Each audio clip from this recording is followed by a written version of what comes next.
Boa noite, irmãos. Obrigado. É uma honra mais uma vez estar aqui, podendo ser servo realmente, podendo fazer a obra de Deus, podendo se deixar ser usado pelo nosso querido e poderoso Deus. Amém? O tema de hoje, irmãos, antes de nós vermos o texto base, o tema de hoje que foi proposto, que em oração, foi colocado em meu coração já há uns 40 dias atrás, é quando o vinho novo de Jesus entra em nossa vida. Antes de eu me converter, eu conhecia Jesus de ouvir dizer. Eu conhecia o Jesus que nos é apresentado aí no mundo, que não é o Jesus que está aqui dentro. E na minha vida era esse Jesus que estava. E hoje, graças a Ele, eu acredito que cada dia mais eu o conheço de com Ele andar. Tudo pela misericórdia dele. E para aqueles que não conhecem um pouco a minha... como Deus me capturou, rapidamente vou dizer alguma coisa. Eu tinha uma vida normal, só que meu casamento, infelizmente, estava como a maioria dos casamentos que eu, como advogado, vejo por aí, à beira do abismo, à beira do divórcio. Mas Deus, com seu tremendo poder, me direcionou, eu e a minha esposa, a Ele. E através desta igreja, do pastor Luiz, dos irmãos, eu fui conhecendo o Jesus que está aqui dentro dessa palavra. E aí, irmãos, aquilo que o mundo tem como casamento normal, na minha vida não existia mais. E a cada dia meu casamento é mais perfeito, é mais feliz, é mais equilibrado. Logicamente nós temos os nossos pequenos problemas, mas são tão pequenos. E Jesus Cristo nele é tão grande, é um cordão de 3 dobras, como o Márcio disse na abertura, que nem aparecem. E Deus, com seu amor tão grande por nós, até vai aumentar a nossa família. Coisa que não estava nos nossos planos. Nós já temos um casal de filhos, mas como Deus colocou em nosso coração e nos deu mais esse encargo, esta missão, nós, como somos obedientes a Ele, que é assim que temos que ser, vamos ter mais um filho, como está escrito em Salmo 127:3. A herança do Senhor são os filhos, e o fruto do seu ventre, o seu galardão. Aleluia. Então, irmãos, o que eu quero dizer? É isso que acontece quando Jesus coloca o seu vinho novo na vida de qualquer pessoa. É isso que conhece, é isso que acontece. Então vamos ler e assistir o texto base. Amém?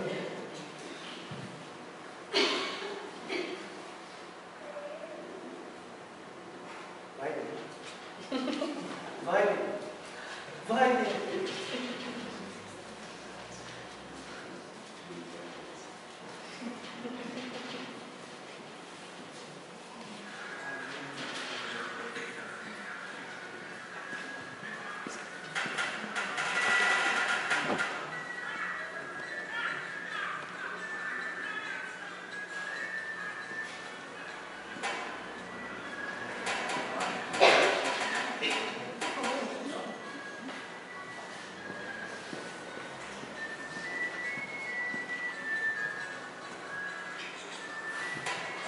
Jesus estava ali. Jesus e seus discípulos também tinham sido convidados. O texto é João 2, do versículo 1 ao 12.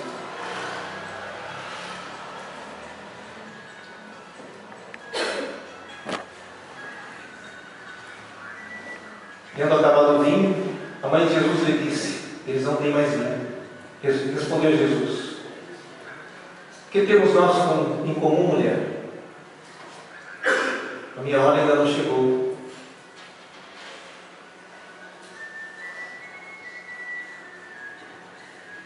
A mãe disse aos serviçais: faz tudo o que ele mandar.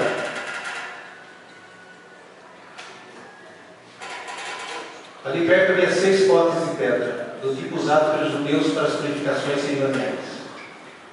Em cada pote cabia 80 a 120 litros. Disse Jesus aos serviçais: encham os potes com água.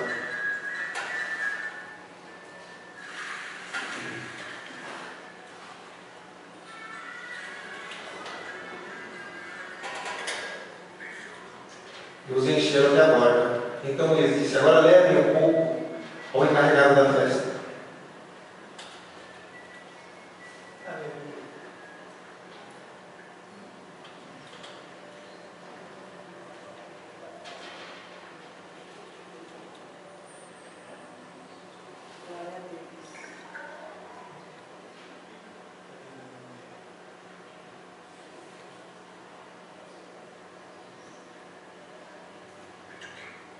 Eles assim fizeram, o encarregado da festa provou. A água que foi transformada em vinho, sem saber de onde esta viera. Embora soubessem os serviçais que haviam tirado da água. Então chamou o noivo e disse: todos servem primeiro o melhor vinho, e depois que os convidados já beberam bastante, o vinho inferior é servido. Mas você guardou o vinho bom até agora.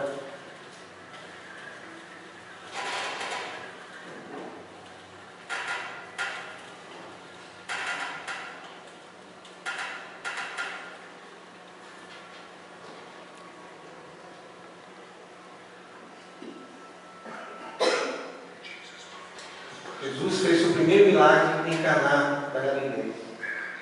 Revelou assim a sua glória e os discípulos creram nele. Depois disso, Jesus e sua mãe, irmãos e discípulos, foram a Cafarnaum e ficaram lá com os discípulos.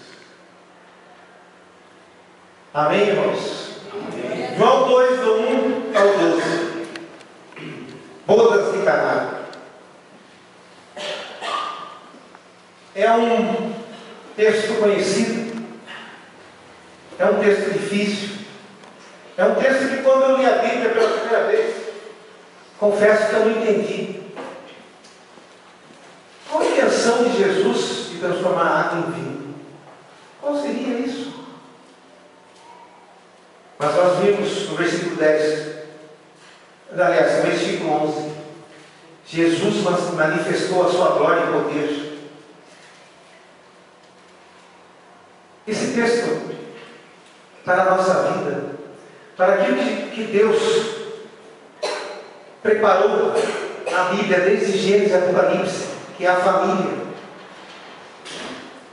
ao meu ver, é um dos mais importantes. Porque Jesus manifestou a sua glória num casamento, pela primeira vez.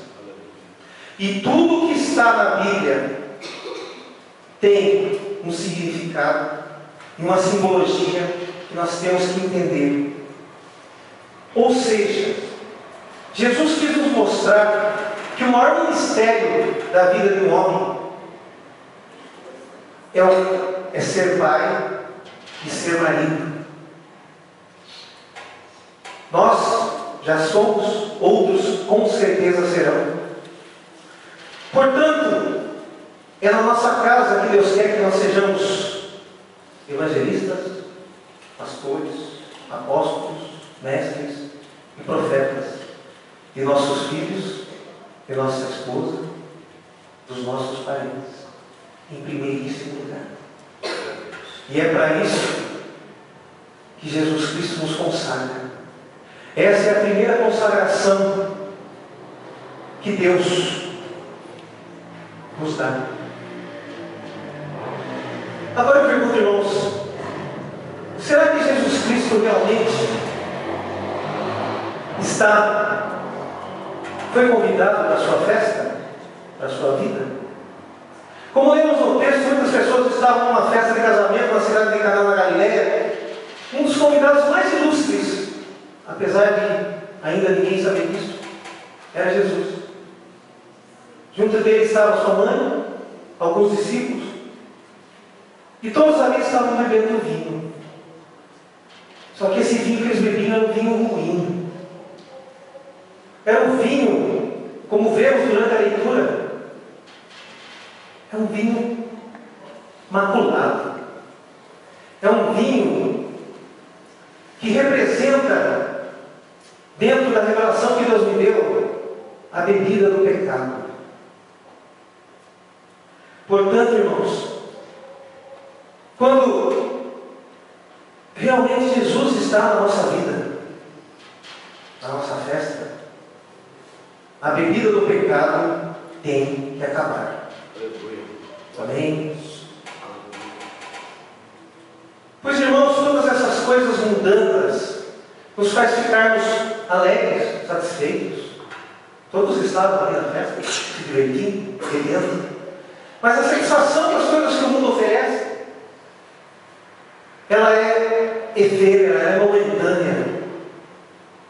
Nós sabemos que, se traçarmos um paralelo em cima do que estamos falando, da bebida ruim, o álcool, por exemplo, traz satisfação momentânea assim. Quantas pessoas eu já ouvi falarem para mim que sexta-feira é o dia do happy hour, é o dia de tomar minha cervejinha para relaxar do estresse. Só que as pessoas esquecem que o álcool vai se acumulando no organismo e vai fazendo mal. No outro dia a pessoa acorda ruim. E pode levar até a morte física. Pessoas que dirigem embriagadas, viu agora no jornal, a pessoa embriagada atropelou e matou uma pessoa. Ou a pessoa morre por causa de doenças no fígado. O mesmo acontece com o pecado, irmãos. O efeito do pecado em nossa vida também vai se acumulando. Vai trazendo maldições, vínculos, problemas, tristezas, e nos leva à morte espiritual. Jeremias 18,4 diz: a alma que pecar, essa morrerá. E a Bíblia repete textos com esse mesmo sentido em vários outros livros do Velho Testamento.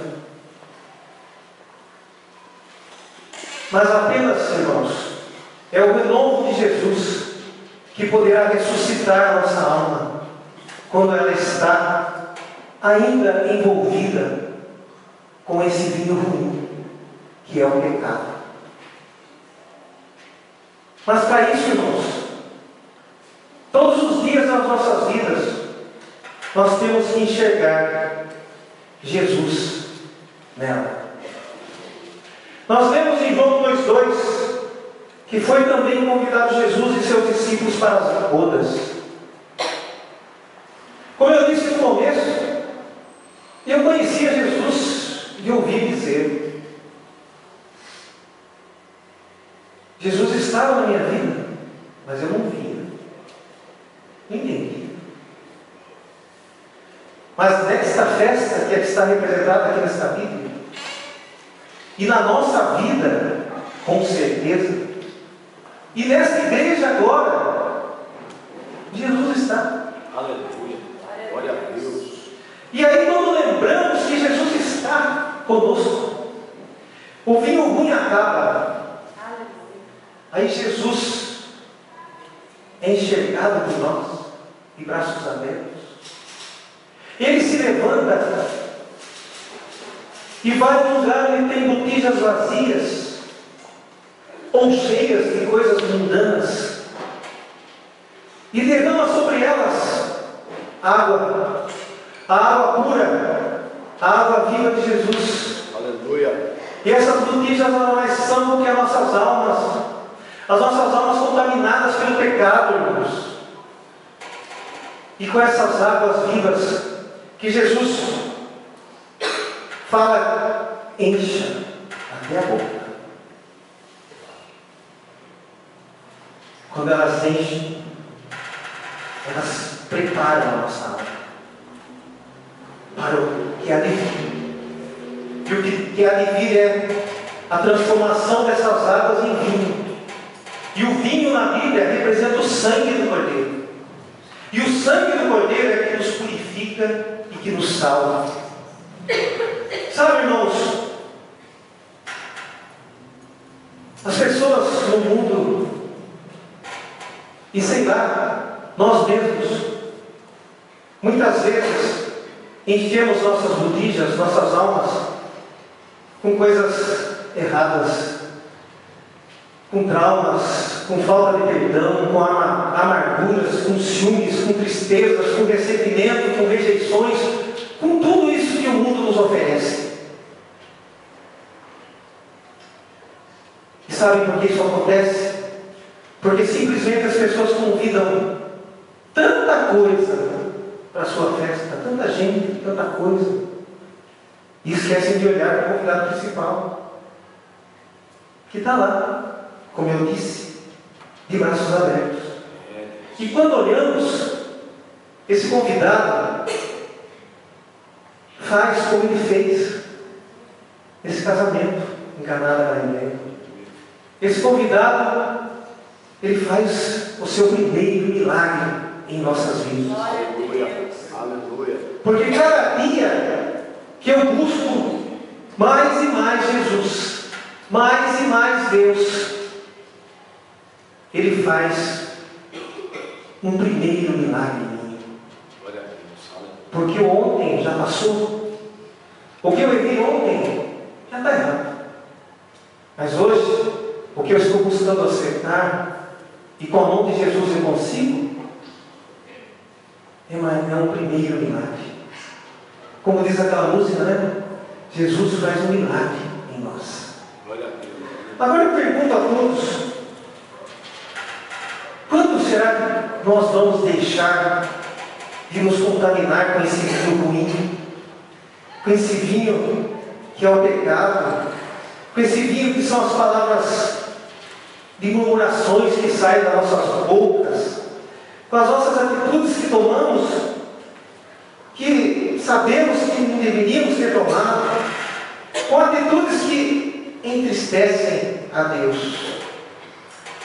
Eu respondo, irmãos, quando todos os dias enxergarmos Jesus em nossa vida, quando deixarmos de olhar apenas para o engano que o inimigo e a ilusão que ele coloca na nossa frente e nos encobre. Eu sei que todos aqui somos cristãos, todos aqui lutamos, todos nos esforçamos, mas o mundo nos bombardeia. E nós cometemos atitudes que entristecem a Jesus, a Deus. A minha esposa disse uma coisa essa semana que eu achei muito interessante. Por que será que quando nós falamos para um parente, para um amigo ímpio, que nós somos convertidos, que nós não bebemos mais, que nós estamos tentando buscar uma vida correta para alegrar a Deus, a gente recebe em resposta uma atitude adversa, uma atitude estranha, uma atitude mesquinha? E quando, por exemplo, se nós chegássemos e falássemos para essa mesma pessoa, eu, por exemplo, chegasse, sabe que eu traí minha esposa ontem? Eu garanto para vocês que eles não iam ter uma reação adversa. Isso é o mundo, irmãos. E contra esse mundo, nós temos que buscar esse vinho novo, enxergar Jesus todos os dias. Não quer dizer que nós estamos vindo na igreja, estamos congregando, estamos lendo Bíblia, que a nossa vida não é uma bodas de Caná todos os dias. E tem que ser. Porque nós não podemos Eu acredito, irmãos, que existem, a Bíblia nos dá, existem centenas de motivos aqui para que nós deixemos de pecar. Mas, na minha humilde concepção, o principal motivo é para que nós paremos de entristecer a Deus. Porque a nossa maior obrigação é adorar a Deus em espírito e verdade e alegrá-lo. Está escrito em Jeremias 8:10, na parte finalzinha: pois a alegria do Senhor é a vossa força. O que quer dizer isso, irmãos? Quer dizer que quando nos esforçamos, Deus se alegra, aí Ele nos dá força, aí nos esforçamos mais, e Deus se alegra, aí Ele nos dá mais força. É uma roda que vai nos levando mais próximos de Deus. Então a maior coisa, o principal motivo que nós estamos aqui neste mundo é para alegrar a Deus. Aleluia. Amém? Glória a Deus. Vemos Jesus em nossa vida. E pedimos para Ele o vinho bom, o vinho novo, que é o seu sangue. Aquele sangue que Jesus derramou na cruz do Calvário. Mas eu vou mais longe. Jesus começou a derramar sangue por nós, não foi na cruz do Calvário. Foi no Getsemane, quando Ele estava orando, momentos antes de ser preso, e foi pressionado, oprimido por Satanás, e suou sangue, e o sangue dele vingou nesta terra. E por que Jesus fez isso, irmãos? Para que possamos enxergá-lo, e para que possamos hoje ter a possibilidade de pedir a Ele o vinho novo, que é o seu sangue, que é o vinho que não embriaga o corpo, mas enche de luz a nossa alma e o nosso espírito, que é o vinho que não faz mal, mas nos cura, que é o vinho que nos leva, que não nos leva à perdição, não nos leva a pecar, mas nos salva, que é o vinho que enche de alegria, de paz, de amor, de força, para podermos enfrentar as adversidades desse dia que virão, que vem. Mas, quando este vinho está cheio nas nossas botijas, que é a nossa alma, a gente enfrenta o mundo. Como Jesus disse, a carne é fraca, mas não se preocupe, eu venci o mundo, vós também vencerão. Vocês estão aí. E sabe por que Ele nos dá? Ele nos deu esse vinho para que possamos participar da única e da maior festa que todos nós temos que desejar em nosso coração. No texto que o Márcio leu, Apocalipse 19:7, para que possamos participar um dia das bodas do Cordeiro. É para isso, essa é a verdadeira festa, irmãos, que iremos todos aqui um dia participar. Podemos ser arrebatados agora, ou morreremos amanhã, quem sabe. Mas todos nós iremos participar dessa festa, que é a única festa, que é uma festa de casamento. Não é isso que Apocalipse quer dizer? E é a única festa que nós temos que querer participar, irmãos. Porque lá tem uma mesa preparada e posta para nós. E Deus, Jesus estarão lá. E o que nós vamos ver? Não existe intelecto algum nesse mundo que possa imaginar quão grande será. Agora, como que esse vinho começa a entrar na nossa vida? Quando você realmente se converte a Cristo, de verdade. Pois a conversão não é apenas da boca para fora, como nós vemos por aí. Como tem até o jargão, né? Crente convencido e não convertido. A conversão é muito mais profunda, irmãos. Eu mesmo, o Lineu de antigamente, o Lineu de pouco tempo atrás, não existe mais. O Lineu que muita gente aqui conhecia, não existe mais. Aleluia. Existe hoje o Irineu que cada dia luta para ser amigo de Jesus. Como está escrito em João 15, 14 e 15. Vós sereis meus amigos, se fizerdes o que eu vos mando.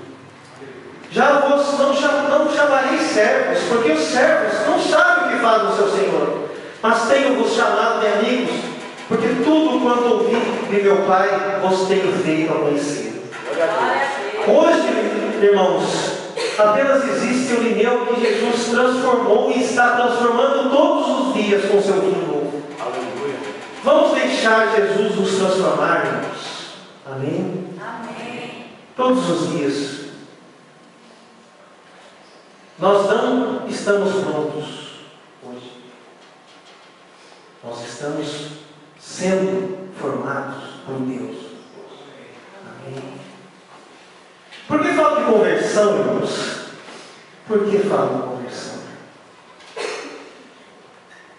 O que significa conversão?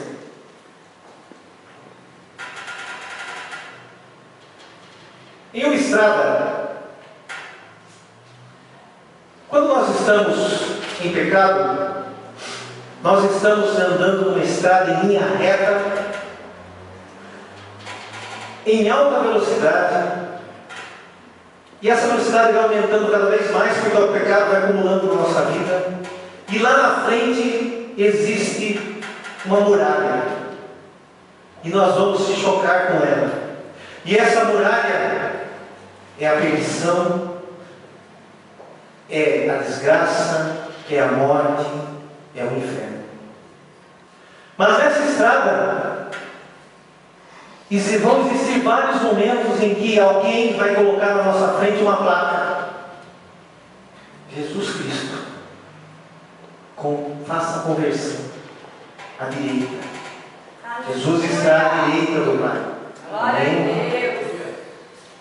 Várias pessoas vão colocar a placa na nossa vida. Antes de eu me converter, alguns colocaram essa placa na minha frente. E eu nem sequer parei no acostamento. Eu continuei em alta velocidade em direção ao muro, à parede. Mas quando você entra, você converte,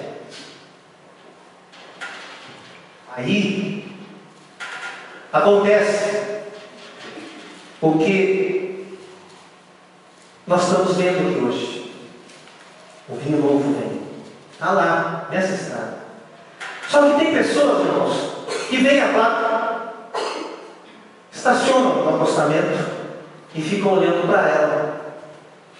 Só que a estrada do pecado continua passando do lado dela. E de vez em quando ele põe a mão para fora do vidro e pega. Está cheio de gente assim. Está cheio de crente assim. Que não fez a conversão. Apenas parou em frente à placa. Mas quando fazemos a conversão, está escrito em Isaías 55, 7. Deixe o pecador o seu caminho, e o homem maligno os seus pensamentos, e se converta ao Senhor, que se compadecerá dele. Torne para o nosso Deus, porque grandioso é em perdoar. Irmãos, quem terá que dizer para nós, no nosso coração, se realmente nós somos convertidos? Não é o nosso pastor, não é o nosso irmão, não é nós mesmos. É Jesus Cristo de Nazaré. E eu vou provar isso para você na Bíblia. Como diz o Wagner, está no texto. Pedro acreditava que estava convertido, pois afinal de contas era um grande pescador, empresário da pesca. Ele com seus irmãos olharam para Jesus e abandonaram tudo. Fazia 3 anos que ele estava andando com Jesus. Mas o que Jesus diz a ele? Momento, Pedro, quando te converteres, fortalece teus irmãos. Quando Pedro se converter, Aí ele ia virar o pastor para apacentar as ovelhas. Lucas 22, do 31 ao 34, temos o texto completo. Disse também Jesus: Pedro, Pedro, esse Satanás vos pediu para vos andar como trigo. Mas eu roguei por ti para que a tua fé não desfaleça. E tu, quando te converteres, fortalece teus irmãos. Pedro disse: Senhor, estou pronto a ir contigo até a prisão e a morte. Mas Jesus disse: Digo-te, Pedro, que não voltará ao julgado antes que 3 vezes negues que me conheces. Esse texto é tremendo, irmãos. Esse texto é tremendo. Esses 3 versículos nós tiramos aí pregação umas 3 horas. Pedro não era convertido e o demônio pediu para peneirá-lo, ou seja, para sapatear em cima dele. Será que quando nós estamos sendo bombardeados, não é porque isso que aconteceu, não? Que o demônio pediu para que nós sejamos cirandados para ver até onde vai a nossa fé, até onde vai o tamanho da nossa conversão? Foi isso que aconteceu com Pedro. Para Jesus, Pedro ainda não era verdadeiramente convertido, porque o vinho bom ainda não tinha purificado totalmente sua alma. Ele, Pedro, era soberbo, vaidoso, se achava o chefão dos discípulos, aquele que conhecia ele era Deus e era assim com Jesus. Mas ele não era nada disso. E o versículo 33 mostra certinho quem Pedro era. E disse Pedro: Senhor, estou pronto. Como eu disse, irmãos, quem somos nós para sabermos quando estamos prontos? Nós somos servos. Sem Deus nós somos menos que nada. Só Deus sabe quando nós estamos prontos. Deus vai nos preparando todos os dias. Esse texto, irmãos, nos diz que não adianta você se achar fiel em apenas acompanhar Jesus. Isso aos olhos de Deus não será suficiente para ele viver como servo realmente convertido. Por isso, irmãos, vamos repetir. Repitam comigo, em nome de Jesus. Querido Jesus, em teu nome pedimos. Mostre-nos agora se também não estamos nos enganando como Pedro.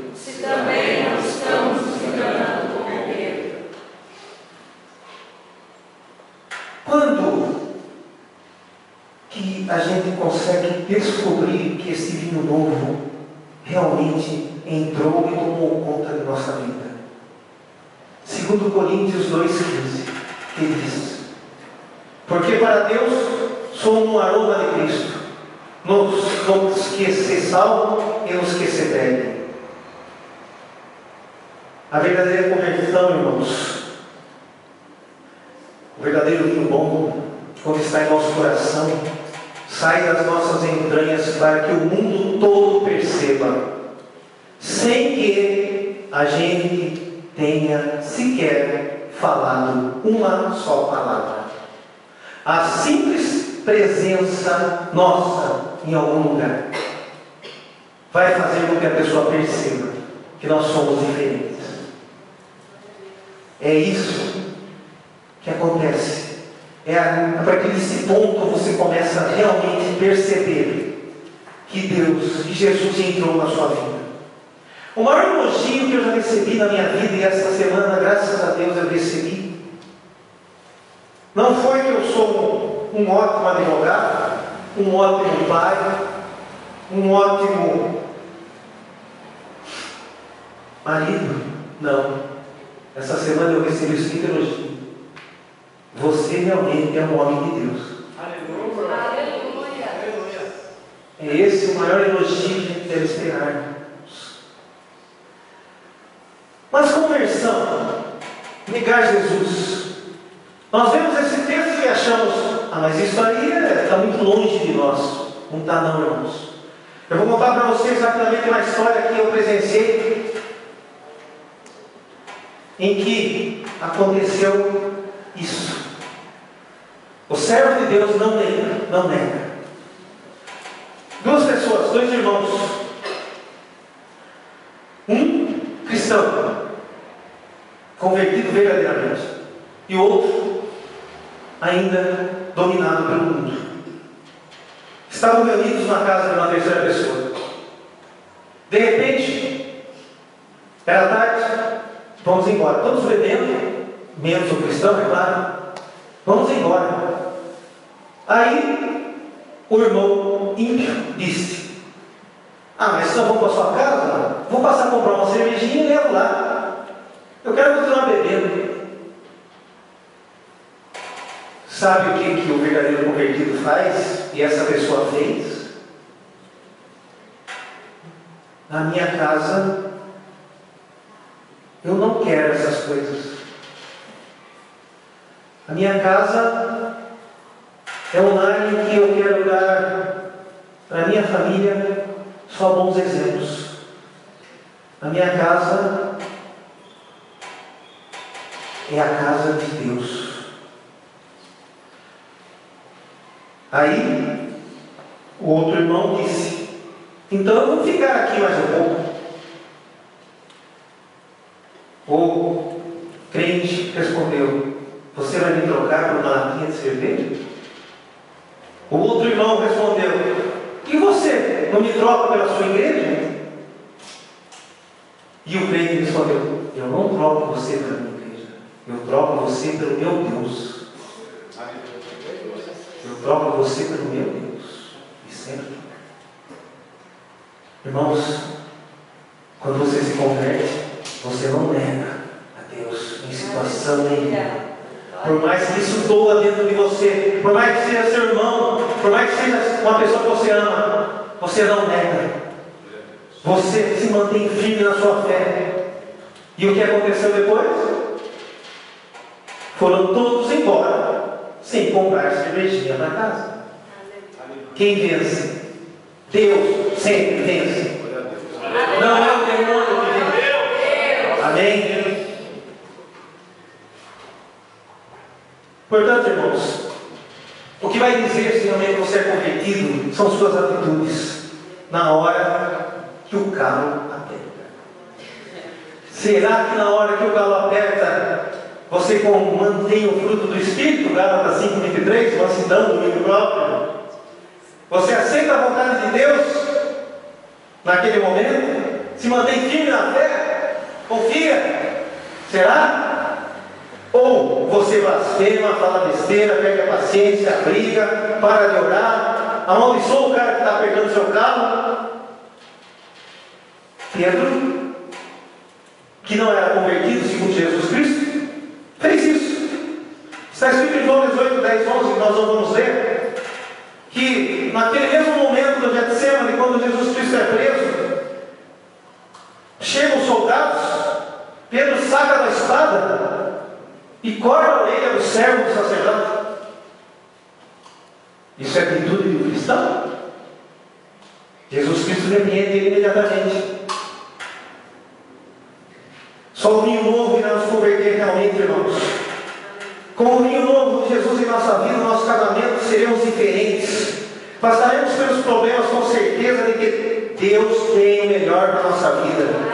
E é nessa tribulação que é leve e momentânea que nós temos que manter o fruto do Espírito, manter a comunhão com Deus, manter a paciência, ficar firmes, manter a fé, a perseverança, a esperança, que Deus tem o melhor para a nossa vida. Deus sabe das coisas, nós não sabemos nada. A vontade de Deus é boa, perfeita e agradável, mas isso não quer dizer que a vontade de Deus nós vamos entender. Quantas vezes a gente não entende a maioria delas? Quantas vezes fala: Deus, por que isso? Eu estou lutando para ser fiel. Só que Ele está nos forjando, e para Ele forjar o ferro, a prata, o ouro, Ele tem que colocar no fogo, Ele tem que bater, Ele tem que transformar. E quando Ele transforma, irmãos, a gente é feliz. A gente é feliz em qualquer situação. No pouco, no muito, como disse o Márcio. A gente é feliz. E eu busco essa felicidade todos os dias. Eu procuro Jesus para que encha a minha botija todos os dias. Porque o mundo contamina ela todos os dias. Precisa ser purificado. Não quer dizer que nós nos convertemos, que está tudo feito. Seria muito bom. Mas para o que Deus deseja de nós, não é o suficiente. Porque Deus quer muito de nós. Deus quer que nós sejamos seus filhos, seus servos, e que nós levemos o seu Evangelho. E hoje em dia está muito difícil. Hoje em dia é muito difícil. Para concluir, irmãos, eu gostaria de chamar o grupo de louvor. Amém? Quando nós finalmente percebemos que Jesus está na nossa festa, e nós cometemos aqueles deslizes e entristecemos a Deus e nos arrependemos, nós nos voltamos a olhar para a praia, como Pedro fez, e vemos um homem de branco, glorioso, em toda a sua glória lá, e eu aqui. Aí nós mergulhamos no mar, nadamos em sua direção. Chegamos sem fôlego, cansados. É Jesus nos esperando com a ceia. E Ele nos dá o pão da vida, o pão do perdão, o pão que Ele conquistou com o seu sangue na cruz do Calvário. E é esse sangue hoje que chamamos de vinho novo, que existe para nos lavar, para nos purificar, para nos fortalecer, para nos salvar. É o sangue do Cordeiro que nos enche. É o sangue do Cordeiro que nos faz poder nos prostrar e pedir ao Pai aquilo que está em nosso coração. Repitam comigo, irmãos, em nome de Jesus. Em nome de Jesus. Esta noite, eu convido, com todas as honras que Ele merece, eu convido Jesus Cristo de Nazaré para a minha vida. E quando Ele entrar na minha vida, ela vai virar uma festa. Amém, irmãos? Eu quis tentar passar para vocês, irmãos, essas palavras. Como eu disse, a vida não é fácil. O mundo nos odeia, mas quando o mundo nos odeia é um bom sinal, viu, irmãos? Quando o mundo nos odeia, é sinal que nós estamos no caminho certo. Mas que importa o mundo nos odiar?